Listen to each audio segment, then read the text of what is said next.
আসসালামু আলাইকুম, সবাইকে স্বাগতম আজকের প্রথম পর্বে। যারা ভয়ঙ্কর মুভি দেখেন তারা নিশ্চয়ই ইমলি রোজের সাথে পরিচিত। ইমলি রোজ দারুণ ভয়ঙ্কর এক্সোরসিজম।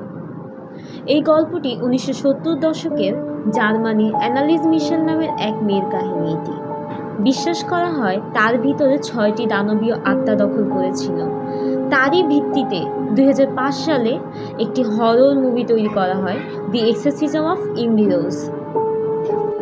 তাহলে শুরু করা যাক আজকের পর্ব। ইমলি রোজ এক সাধারণ কিশোরী। 1952 সালে জন্ম তার জার্মানির এক খ্রিস্টান পরিবারে। ছোটবেলা থেকেই সে ছিল ভদ্র, ধর্মভীরু এবং মেধাবী। তবে 16 বছর বয়সে হঠাৎ করে শুরু হয় শরীরে অদ্ভুত আচরণ।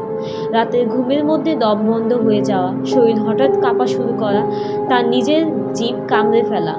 সেই সময় ডাক্তাররা একে বলে মৃগী রোগ এবং মেডিসিন দেওয়া শুরু হয়, কিন্তু সমস্যা কমার বদলে আরও ভয়ঙ্কর রূপ নিল। ইমলির আচরণ দিনে দিনে বদলাতে থাকে। সে বলে রাতে কেউ তাকে শ্বাসরোধ করে, তার বুকে বসে। তার পরিবার লক্ষ্য করে ইমলি নিজের শরীর আঁচড়ে কেটে দিচ্ছে। খাবার খেতে চায় না।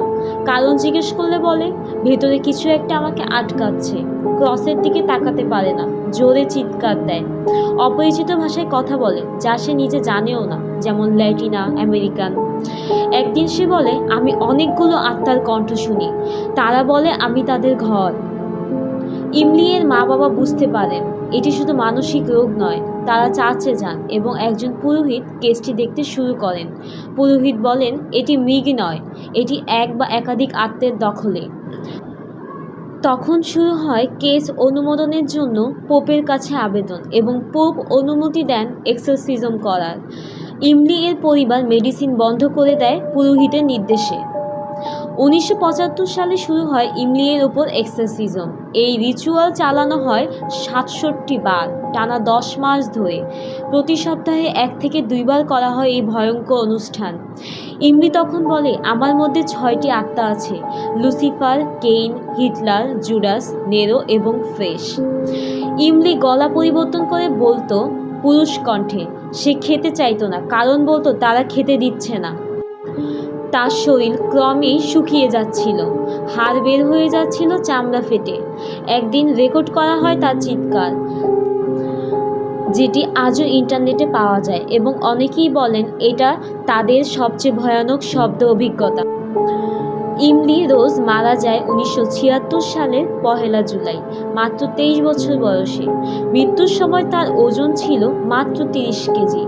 তার মৃত্যুর পর জার্মানিতে শুরু হয় আলোড়ন।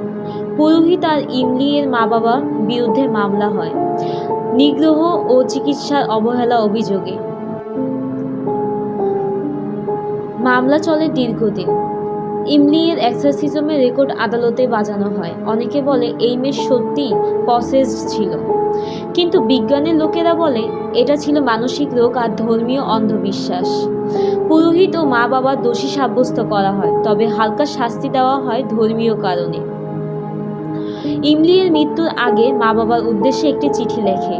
সেখানে সে লিখে আমি এই কষ্ট বেছে নিয়েছি যাতে পৃথিবী মানুষ বোঝে শয়তান সত্যি আছে। ইমলি এর মৃত্যুর পর অনেক লোক দাবি করে ইমলি এর কবর থেকে নাকি রাতে কান্নার আওয়াজ আসে। তার গ্রামে বহু মানুষ ইমলিকে পবিত্র আত্মা বলে মানে। আজও অনেকে তার কবরে গিয়ে প্রার্থনা করে। ইমলি রোজের ঘটনা আজও বিশ্বের সবচেয়ে বিতর্কিত ও আলোচিত এক্সোরসিজম কেস। কেউ বলে এটা শুধুই মনস্তাত্ত্বিক রোগ আর ধর্মীয় ভয়, কেউ বলে এটা প্রমাণ শয়তান আসলেই আছে।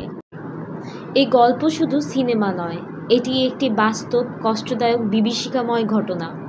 সবাইকে ধন্যবাদ। আজকের মতো আমার গল্প এখানেই শেষ। আমি নতুন আরেকটি গল্প নিয়ে আপনাদের সামনে হাজির হব। টাটা।